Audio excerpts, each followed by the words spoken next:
بسم اللہ الرحمن الرحیم۔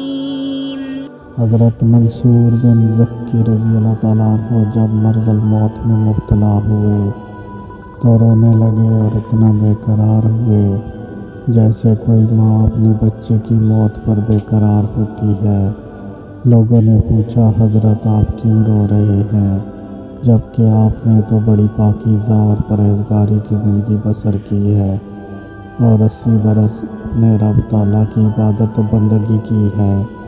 آپ نے فرمایا میں اپنے گناہوں کی نحوست پر آنسو بہا رہا ہوں جن کی وجہ سے میں اپنے رب تعالیٰ کی رحمت سے دور ہوں۔ یہ فرما کر آپ دوبارہ رونے لگے۔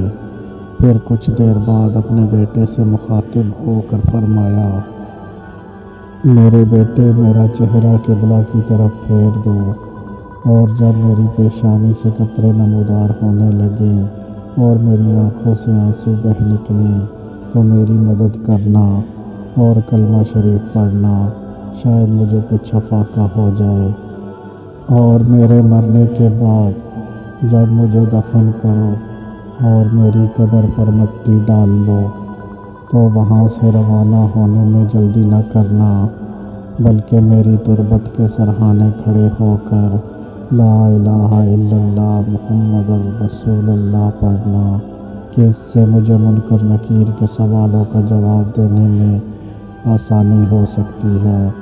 اس کے بعد ہاتھ اٹھا کر یہ دعا کرنا اے میرے اللہ یہ تیرا بندہ ہے، اس نے جو گناہ کیے سو کیے، اگر تو اسے عذاب دے دے تو اس کا اختیار ہے، اور اگر تو اسے معاف کر دے تو یہ تیری شایان شان ہے۔ پھر مجھے الوداع کہتے ہوئے واپس پلٹ آنا۔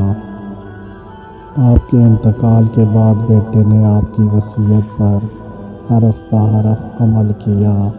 پھر اس نے دوسری رات خواب میں آپ کو دیکھا تو پوچھا ابا جان کیا حال ہے؟ آپ نے جواب دیا میرے بیٹے معاملہ تو اتنا مشکل اور سخت تھا کہ تو تصور بھی نہیں کر سکتا۔ جب میں اپنے رب کی بارگاہ میں حساب کے لیے کھڑا ہوا تو اس نے فرمایا میرے بندے بتاؤ میرے لیے کیا لے کر آئے ہو؟ میں نے عرض کی یا اللہ 60 حج لایا ہوں۔ جواب ملا مجھے ان میں سے ایک بھی قبول نہیں۔ یہ سن کر مجھ پر لرزہ طاری ہو گیا۔ اللہ تعالیٰ نے پھر پوچھا بتاؤ اور کیا لائے ہو؟ میں نے عرض کی 1000 درہم کا صدقہ۔ ارشاد فرمایا ان میں سے 1 درہم بھی مجھے قبول نہیں۔ میں نے کہا یا الہی پھر تو میں ہلاک ہو گیا اور اب میرے لیے تباہی و بربادی ہے۔ تو اللہ تعالیٰ نے فرمایا کیا تجھے یاد ہے کہ ایک مرتبہ تو اپنے گھر سے باہر کہیں جا رہا تھا کہ راستے میں تو نے ایک کانٹا دیکھا اور لوگوں کو اذیت سے محفوظ رکھنے کی نیت سے وہ کانٹا راستے سے ہٹا دیا؟